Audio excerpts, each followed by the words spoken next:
Hi guys, welcome back to my channel. Samantha Souza, certified nutrition coach here. I have been helping teach people how to end the cycle of yo-yo dieting for good and how to reverse diet properly so that you can eat more while continuing to lose weight. If you want to see more success stories about that, head over to my Instagram, which is Samantha Souza Official, and or check out my website, nutritionbysamantha.com.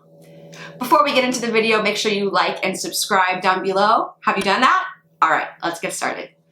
Today's video, okay, one of my most popular videos on my YouTube channel is my sort of nutritionist perspective on Stephanie Buttermore's all-in journey. That was about a year ago, and now that she's released a sort of year later contemplation assessment of her journey, a lot of people have found that video again, and there's been a resurgence in people asking me to, what are my thoughts on her year-long follow-up.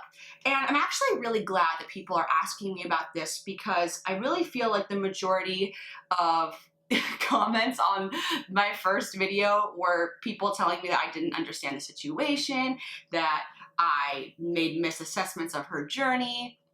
I, good, bad, or indifferent, maintain my opinion on what I said about her journey. But seeing how she's really approached this throughout the entirety of the year, her changes of her viewpoints on her physical manifestation of her body, I think there's a lot of admirable things going on. So I thought I would do a reaction video to her how 1 year of weight gain changed my life forever all-in results video. So instead of just commenting on it, I'm gonna watch the video and we'll do some reactions. Okay, I'm watching it a little bit faster because it's a long video. It's 41 minutes. It's gonna work for me. I just thought that I would be that one anomaly that this wasn't going to work for because I've lived my life like that for so long. I've always had a big appetite, so I just thought struggling with the feeling of ever feeling full was just something I was gonna have to deal with forever. To be honest, I was willing to try anything. I want to tell you everything so you can really... So this is interesting to me because saying she was willing to try anything, and yeah, being able to just eat whatever you want for about a year and then get the result is very exciting. I don't know if I would necessarily take that approach. She is prioritizing her health over her physical body, which I think is appropriate. That should be how you operate. My personal stance and what I teach in my Diet Destroyer program is there are other ways to change your health, regulate hormones without just taking a year off and eating till satiety. That is one method, and I'm not saying it's not valid. It is a valid method. Do I think it's the best method? Do I think that it's the most efficient method? No, because it took her about a year to gain all this weight and then have the hormones get regulated. About 6 months, a little bit more than 6 months, and then they got regulated. She started to lose weight, lose hunger signals, feel more, quote unquote normal in terms of how her hunger signals were getting sent to her. Insulin resistance is created when you're constantly eating foods that trigger an insulin response, and then there just is no amount of insulin that will possibly work, and over time your body kind of becomes immune to it. And insulin is directly correlated to leptin and ghrelin, which are the hunger and satiety hormones. So when she eats a lot of high sugar foods, and I'm not even saying these 10,000 calorie binges, I'm just saying in general, if that's the kind of stuff she goes for, and because she used to have a sort of deprive and then gorge mindset, these foods become highly palatable because they're like bad. And that's what creates that over time. So that's what I definitely think was happening. Her hunger hormones and her insulin resistance was becoming way more active. And yes, by taking this time and trying to regulate those hormones, it can be done. But it can also be done with a low-carb diet, and a lot of you are probably going to bash me for saying that, but I'm sorry, this is true. That's one of the most efficient and quick ways to regulate insulin resistance and regulate hunger hormones is by adopting a low-carb, high-fat diet. I'm not going to pretend like I don't endorse that because I do. That could have been done in 6 months. I've helped clients regulate hormones in 6 months. People who couldn't get pregnant for 2 years all of a sudden get pregnant in 6 weeks because their hormones are regulated from adopting a high-fat, low-carb diet. Now, maybe that's something that Stephanie wasn't willing to do, but it's just interesting to me that she says, I was willing to do anything, include give up an entire year of her life. But the mental relationship that she has with food, that she has with her body, I think was worth it. And maybe for Stephanie, this was the path that she needed to take. I talk a lot with my clients about you're never too late, and your journey is your journey. And I think for Stephanie, this was the journey she was meant to take. Maybe it could have happened sooner doing something else, but she seems really happy with her decision, so that's really all that matters. After I competed, I continued to maintain a pretty lean physique, but I had like this crazy appetite that I thought I just had to deal with. I thought this was like pretty common in fitness. Like I thought there was like hard work, sacrifice, determination, like commitment to being fit. And I thought that, you know, everybody in fitness kind of dealt with a certain level of hunger, and that was normal. Well, in a sense, it kind of is. What she talks about with that like, sort of deprivation mindset, it's very common with people, and I talked about this in my previous video about Stephanie, that people in the fitness industry and people who are, you know, bodybuilders, competition athletes, they tend to gain all the way back they lost for the competition and then some, because they just don't know how to handle this kind of mindset. And her saying that she's an anomaly is really not true. What she is an anomaly for is voicing it and being upfront about it, which I deeply admire. Like I said, I've always been a fan of Stephanie. I'm still a fan of her as a person. I don't necessarily align with a lot of her methodologies, but that doesn't mean I don't like her and I don't support her and her journey. I just have differing opinions. You should be able to have a different opinion and still respect somebody, and I do. So hopefully, if you don't agree with me, you still respect me. But according to the comments, you don't. And anyone who's ever competed knows you kind of want to hold on to it like a little bit after the competition because you worked so hard to get there. Your entire perspective of what lean is like forever changed. Being 5 to 10 pounds above stage weight was no longer that lean to me. That was my new normal. And it becomes hard to see yourself like any bigger than that because you're just not used to it. I feel very uncomfortable with a lot of her before photos. I think she's way too lean. I think this is a definite sign of chronic undereating, which she admits to. I think actually now she looks a lot better than she did then. That's just, again, a personal opinion. But yeah, those photos, you can just tell she wasn't living a happy life because it was just, she was so thin. The body fat was so low. That's just not natural. Cheat days were days that I could just eat to satiety and it was just fun. Oh my God. And it seemed like you guys also really enjoyed them, but I obviously had to return to more clean eating because I wanted to balance my cheat days with my health and fitness goals. And I was in the fitness genre, so I did feel like this pressure that I had to stay fit. But those days were days that I loved because I could eat and feel satisfied and go to bed full. I kind of treated it like an experiment too because my inner scientist wanted to know if cheat days would help sedate my hunger over time. It's my personal opinion that one cheat day, however often, isn't going to balance out 80%, 90% of your life when you're chronically undereating. It's hard to know how many calories she was eating to try and like offset this, but that mentality doesn't make sense to me. It's a how much can I get away with mentality, which is never going to lead to health. You want to just sort of change your mindset to be healthy eating all the time so that it's a lifestyle, not this constant going back and forth trying to offset what you did before, which in a way the cheat days are offsetting the diet because you're trying to like create this lifestyle. If I can do this all week, then at this time I'll be okay. That just doesn't work. And then that propels the cheat day then propels you into being chronically undereating or being super mindful and freaking out about the rest of your week or month or whatever, however long she's doing the cheat days for, because that was also a topic of big debate of how often this was actually happening. And again, we don't really know because all we know is what's being shown. So whatever she decides to show is what we know. We don't know the 100% of her time. Does that make sense? But I got the idea to keep doing them because after the first cheat day, it definitely helped blunt my hunger for a few days. So I hypothesized that over time, they might help me from feeling so hungry all the time. In retrospect, I don't think that they actually worked. No, they didn't. Maybe just like slightly helping, but ultimately they just weren't good enough to keep me satisfied long term. No, it's a Band-Aid. That's a total Band-Aid. It's not going to regulate your hormones. It's going to just make you super full for a few days, and then you're going to go back to feeling normal. That constant yo-yo is what actually ended up probably exacerbating the problem over time. So working on my trained abs every day for 6 months video. Yeah, 6 months later. And I felt like for this type of content to do well in the oversaturated environment of YouTube, I felt like I had to make sure that I was really lean so the abs that I built would look even more impressive. And that was kind of the last straw, like the straw that broke the camel's back, that I was just sick of it. I was sick and tired of being hungry all the time just so I could be in fitness, like just so I could be successful on this platform. I totally empathize with that.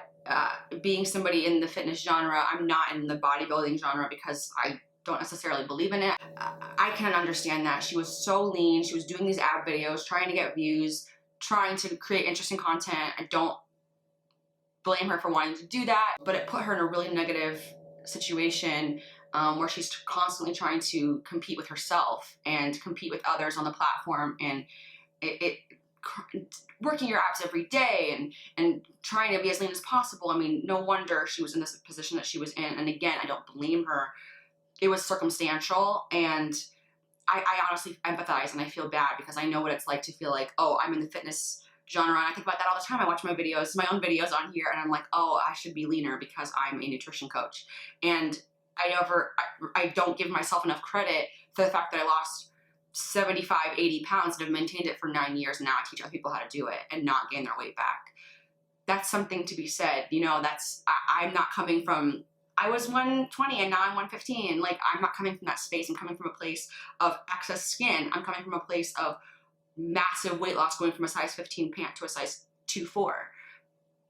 And I need to give myself credit, but I know how hard it is when you're on a social platform to feel like you're not good enough and you should be doing more. It was the spring of 2019 that I had a chat with Dr. Nicola Rinaldi about hypothalamic amenorrhea. Hi, Nicola. Thank you so much for joining me. Which is the lack of menstruation for 3 consecutive months or more. The fact that she lost her period definitely is a hormonal issue, definitely a result of hormonal fatigue. If she were my client and she wasn't working with Dr. Rinaldi, I would put her on a high-fat, low-carb diet, and it probably would have regulated itself in 6 weeks or less.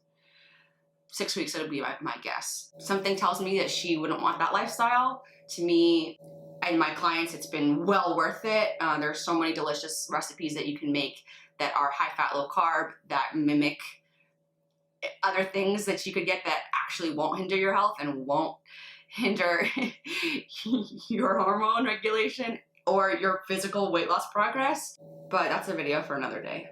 Gaining weight in public is extremely scary, especially on YouTube and especially in fitness, because people are savage. And I thought I would just be run off the platform, losing all of my fitness credibility, and I would no longer be in the fitness genre anymore because I didn't belong there, not knowing at the time that my channel would evolve to a genre of its own.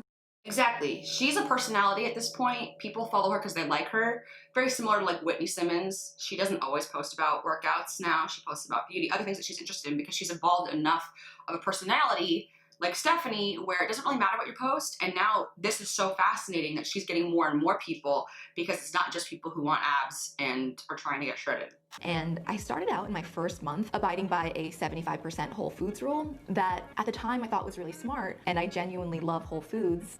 As somebody following her Instagram stories during this time, I didn't agree, and you'll know from my last video that I didn't feel like she was eating 75% whole foods. She would like be showing like she was showing stuff all the time, and you can argue, well, she's not showing you everything. Okay, but what she is showing me is a lot of processed food. I'm not saying that it felt more like maybe at the most 50-50. But yeah, I don't know how much I agree with that. But again, I guess not really for me to say, but. So I actually didn't stick to this rule after the first month because it was just so hard on my digestion. Imagine, I was eating 4,000 to like 7-ish thousand calories a day, every day, like averaging 5,000 calories. So with eating predominantly whole foods, my belly would just feel like rock hard every day. This is interesting to me. She's like, well, I forgot that whole foods rule after a month because eating 70% whole foods was wreaking havoc on my digestion. Yeah, high fiber is going to be really bad for you, and a lot of people in the carnivore community believe that fiber is actually what's causing a lot of gastrointestinal distress in people, and actually easing off of fiber, it would be helpful. Again, an advocation for the high-fat, low-carb approach. So what does that mean? She never really explains. So I abandoned that because I was having really bad tummy trouble. So then what, you went back to eating more processed foods because they're easier to digest because they're not real food? After the first month, I kind of just ate whatever, which still included mostly whole foods, but it was no longer a rule because I was really determined to learn how to eat intuitively, to teach my body to eat when I'm hungry and to stop when I'm full. But even in months 2 and 3, with a slightly decreased appetite, I was still eating a lot of calories. And I actually wasn't tracking anymore because tracking thousands of calories of food every day is honestly exhausting. Going against what she's trying to do, right? It's not helpful for her to be tracking that food when we're trying to get away from a tracking mindset. When she's trying to get away and go into an intuitive eating mindset, I think tracking is important when you're trying to build a lifestyle, but she wasn't trying to build a lifestyle. She was just trying to get her hunger hormones back. So I think that was a good decision. And I'm really not trying to place so much emphasis on like the numbers and my weight. It was honestly one of the only quantitative metrics that I had. And I think it conveyed to you guys that never at any point in my journey did I try to prevent any of the weight gain. So at 1 month, she was up 18 pounds. And then at 4 months, she was up 35 pounds. What's really interesting is she still has like nice ab definition. It's just a little bit softer, which I think she looks beautiful. 35 pounds in 4 months is definitely better than 20 pounds in 1 month, I feel. That's dangerous, but at least it started to slow down, which is a testament to potentially her hunger hormones regulating over that time. Appetite and weight gain were actually very linked. As I gained more weight, my appetite decreased with it in tandem. It makes sense to me that she got fuller the heavier she got, because leptin, which is the hormone that makes you feel full, tells you you're full now, is stored in fat. And the more fat you have, the more leptin you have, which means the more likely you are to get told you're full, because the more body fat you accumulate, your body isn't trying to let you get too fat. The problem is when it's just like insulin resistance. When you have too much of a hormone sent, then eventually you get immune to it. So that's when we get into a tricky situation where chronically overweight people, obese people, they don't get that signal sent to them because they had been sent it so often over time, becoming overweight, that they are now immune to it. So I'm wondering long term if her hunger will come back, but that would explain why the more weight she put on, the less hungry she felt, which is exactly why she did it.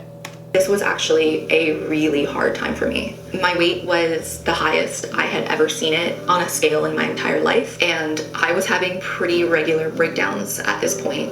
I just felt so badly about myself, and I was getting comments telling me that I was obese now and that my journey was a failure. And that's so horrible. I feel so bad for her. I can't imagine. She's extremely brave putting this all out there and being open to ridicule like that. She actually looks like a lot of people's after photo, even at 6 months, even at the heaviest weight she's ever been. It's just so jarring to her and the audience that follows her because she was so stick thin before. But I still actually think she looks great. Where she has settled out, I think, is a great happy medium for her. But I just can't imagine going through that. That's so tough. And it's good on her that she kept going. And I think this is because in the minds of viewers, 6 months might seem like a really long time, but that's not long enough to complete an entire journey like this. No, definitely not with the method that she's doing. Like I said, could she have changed this with a high fat, low carb diet within a couple of months? Absolutely. Not the route she chose. Phase 1, you're really hungry and there's a lot of weight gain. Phase 2, you're less hungry and your weight hits a plateau, so it doesn't move for a few months. And then phase 3, you're less hungry than phase 2 and your weight actually starts to decrease towards your set weight. And that can take like however long. So from my highest weight, 42 pounds up to now, May 2020, I lost about 13 pounds over the... So she went from being 42 pounds over to only 29 pounds over. And she's got a great hourglass figure. She's got a body now that I feel like a lot of people pay for, with nice hourglass shape, rounder hips. She's still got some ab definition. She looks amazing and she seems happier. I think this was the right route for her. Hopefully we'll see what the long-term effects are on her hunger hormones over time. I absolutely wish her the best. And if she's happy that it took a year, then that's all that matters. Her shape has completely changed. If we look at her photo from 42 pounds over to 29 pounds over, it's only a change of 13 pounds, but she went from being kind of a more straight up and down, less curvy shape to now she's like majorly curvy. It's interesting to me that she gained in that, you know, midsection and not proportionately just kind of everywhere, but some people just gain weight differently. It's all dependent on your, you know, body type, of if you lose weight evenly overall, if you tend to lose in a certain area. So it's interesting to me that 13 pounds down, she went to a different body shape, but I can't really comment on that. Blood work, like I said, wanted to keep tabs on things like my cholesterol and my metabolic panel. Like I said, all of those things are normal, so I was really happy about that. But I do want to make note that if you're these things, because you have to take blood work into account, it's all up to interpretation, right? I have a whole other video and other videos coming out about things that we're taught to look for in blood work that are actually not accurate. So I really wanted to take a look at these things.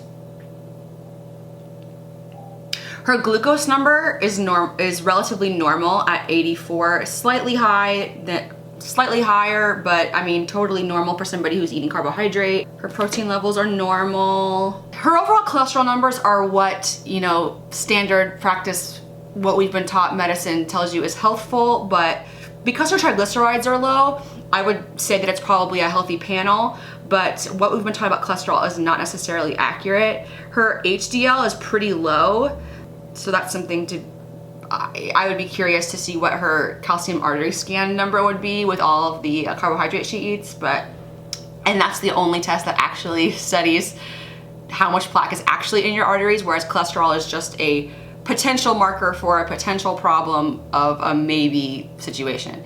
So a CAC test is the only way to actually really know. feel happier, not be so food focused, and to fix my extreme hunger. And yeah, I did all that for sure. Be honest, do you think I'm different now? Do you think I'm happier? Yeah, I've noticed your personality change a nice bit. You do definitely seem happier. I think that makes total sense. She's not food focused anymore. She feels more free. She doesn't feel the pressure that she was feeling on a day-to-day basis to make ab videos, be super lean. That kind of pressure can weigh on you. Plus the inability to enjoy your food lifestyle is depressing. So that is going to be markedly improved. I have no doubt she's happier. That is a huge relief overall. Sure. Things are just a lot easier for us now. So much of the time we spend together does center around food. I mean, that's just the way socializing is in general. And I find we enjoy each other's time a lot more now. I do think, yeah, your personality has changed. It is true that socializing does center around food, and I think that's a problem. Food shouldn't be entertainment, but it can be enjoyable if food is an experience. It's just interesting to me that they're showing them watching something and like eating pizza. That's not really an experience. I go into that in my emotional eating video I've ever done. Mostly because there was just so many unknowns, which is exactly why I'm so happy that I documented it. I'm gonna stop the video here, and I know I've been speeding through it, but I feel like the overall message is that this was the right move for Stephanie. I am so happy that she's at a place now where she feels like she's at a happy medium with her weight. She's not chronically gaining weight super quickly like she was at the time that I made my last video. She looks stunning. She looks happier. She doesn't look sickly thin like she, in my opinion, did in the past. She has a happy lifestyle in terms of her relationship with food. Her blood work seems okay, and if her hormones are getting regulated, I'm all for it. Is this the method that I would have advocated for? No. Does that mean I don't agree with her method? It worked for her. That's it. It worked for her. She's happy with the result. Who am I to argue with that? I'm extremely happy for her. I'm curious to see what her content will focus on in the coming year. She has almost 3 million views on this video with 1 million subscribers. So there's a lot of people watching her content who don't subscribe. It's obviously very fascinating, and I will link her video down below. I know she's not watching this, but if you are, Stephanie, I'm so happy with everything that you've accomplished. I hope that we can respectfully just agree to disagree in terms of what I would have done, what you did worked for you, what I maybe would have done in your situation might have worked for me, has worked for other clients I've worked with, but it doesn't matter how you get there or the road to health, and it's a lot about mindset. And if Stephanie reached a happy, content mindset, and if she feels like a year is worth it, I think that a year is worth it. I think 2 years is worth it. If you can eventually, for the rest of your life, she's still super young, can have a healthful relationship with food and be a happier person, why not? Who doesn't want that? So congratulations, Stephanie. I hope this video appeases those of you who are asking for a follow-up. Please make sure you can like this video if you like it. Feel free to debate me in the comments. I know you all will. The Stephanie fans are loud and strong. Like I said, I still stand by everything I said in the video. However, it's been wonderful to watch this actually work for her. It's very exciting and encouraging for a lot of people, I'm sure. That does it. Like and subscribe if you haven't already. If you are interested in working with me, head on over to either my Instagram or you can check out nutritionbysamantha.com and mention the code YouTube when we speak, and you can save money on my Diet Destroyer program where I teach you how to end the cycle of yo-yo dieting for good. It's a lot about hormone regulation, which is why Stephanie is applicable over here. And yeah, I'll see you all next time on my channel. Bye.